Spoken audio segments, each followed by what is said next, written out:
पूर्व मुख्यमंत्री हेमंत सोरेन से जुड़ी हुई हैं, जिनकी न्यायिक हिरासत को फिलहाल बढ़ा दिया गया है। यानी उन्हें अब राहत कब मिलने वाली है, क्या हाईकोर्ट में उन्हें लेकर फैसला आने वाला है, कब ये फैसला आएगा, क्या राहत की कोई उम्मीद की किरणें दिख रही हैं? क्योंकि आने वाले दिनों में विधानसभा का चुनाव है। लोकसभा चुनाव में जमानत लेने के लिए काफी कोशिशें की गई हेमंत सोरेन की तरफ से, लेकिन जमानत उन्हें नहीं मिली। अब क्या विधानसभा चुनाव के दौरान भी वो जेल में ही बंद रहेंगे? इन तमाम चीजों पर चर्चा अब हो रही है। नीरज भी हमारे साथ जुड़े हुए।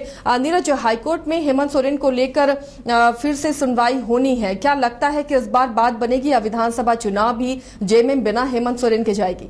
देखिए, एक मामला है जिसमें रेगुलर जमानत की याचिका उन्होंने फाइल की थी और उस मामले में दोनों पक्षों की ओर से बहस पूरी हो चुकी है और मामला को लेकर जो फैसला है वो सुरक्षित फिलहाल रख लिया गया है। जो न्यायाधीश है रंगन मुखोपाध्याय, उनके कोर्ट में पूरा जो है सुनवाई हुआ था और उस दौरान जो पूर्व सीएम हेमंत सोरेन की पत्नी है कल्पना सोरेन, वो भी गई हुई थी और कपिल सिब्बल जो कि वरिष्ठ अधिवक्ता और हेमंत सोरेन का पक्ष, झारखंड हाई कोर्ट की बात कर लूं, पीएमएलए कोर्ट की बात कर लूं या फिर सुप्रीम कोर्ट की बात कर लूं, तमाम जो कोर्ट रहे हैं उसमें वो पक्ष रखते हुए नजर आए हैं। और जब झारखंड हाई कोर्ट में वो पक्ष रख रहे थे तो वो तमाम पहलुओं को झारखंड हाई कोर्ट के समक्ष रख रहे थे और ये बताने की कोशिश कर रहे थे कि पीएमएलए की जो धाराएं लगाई गई है हेमंत सोरेन पर, वो धाराएं गलत है और जो मामला हेमंत सोरेन का है वो सिविल ऑफेंस के अंतर्गत आता है। इसमें कोई भी पीएमएलए की धारा जोड़ा नहीं जा सकता है, प्रेडिकेट ऑफेंस नहीं है।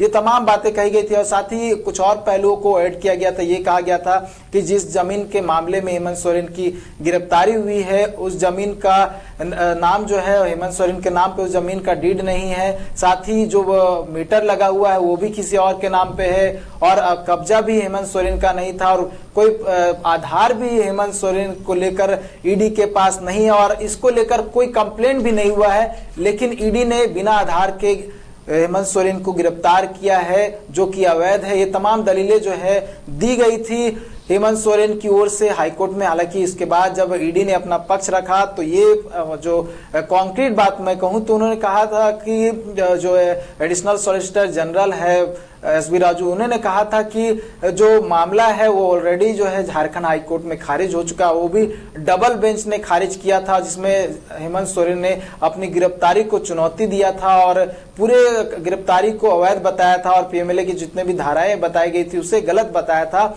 और ये कहा था कि उनकी गिरफ्तारी विद्वेष में आकर और राजनीतिक से प्रेरित होकर जो है ये फैसला लिया गया है और ईडी ने भी उस तरह की कार्रवाई की है। जिसके बाद तमाम पक्षों को सुनने के बाद 3 मई को झारखंड हाई कोर्ट ने फैसला सुनाया था और ईडी की कार्रवाई को सही बताया था। तो उस समय डबल बेंच ने फैसला सुनाते हुए हेमंत सोरेन की याचिका को खारिज कर दिया था और ईडी की कार्रवाई को सही बताया था। तो जो एडिशनल सॉलिसिटर जनरल है एसबी राजू, उन्होंने ये आधार दिया था जब सुनवाई हो रही थी। तो उन्होंने कहा था कि ऑलरेडी डिवीजन बेंच यानी कि डबल बेंच ने इस याचिका को, इससे मिलता जुलता जो याचिका है उसे खारिज कर दिया है और ईडी की कार्रवाई को सही बताया। ऐसे में जब एक बार फिर से जमानत याचिका दाखिल किया गया है झारखंड हाई कोर्ट में और कपिल सिब्बल ये तमाम बातों को फिर से रख रहे हैं, ऐसे में कोई आधार नहीं बनता है और ईडी की जो कार्रवाई है बिल्कुल सही है। तमाम आधार जो है ईडी के पास है और उसी के आधार पर जो है उनकी गिरफ्तारी हुई है और उनकी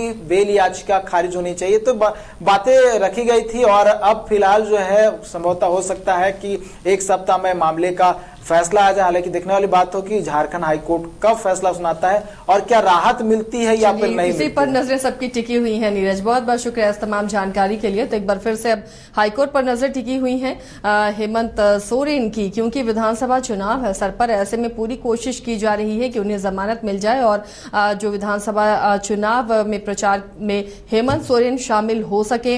अब नजरें टिकी हुई है हाईकोर्ट पर, जिसमें फिर से ये मामला गया है और दोनों पक्षों के दलीलें सुन ली गई हैं। अब फैसले को सुरक्षित रखा गया है। क्या इस मामले में हेमंत सोरेन को राहत मिलेगी या फिर उन्हें आने वाले महीने भी जेल में ही गुजारने पड़ेंगे? इस पर लगातार हमारी नजर टिकी रहेगी।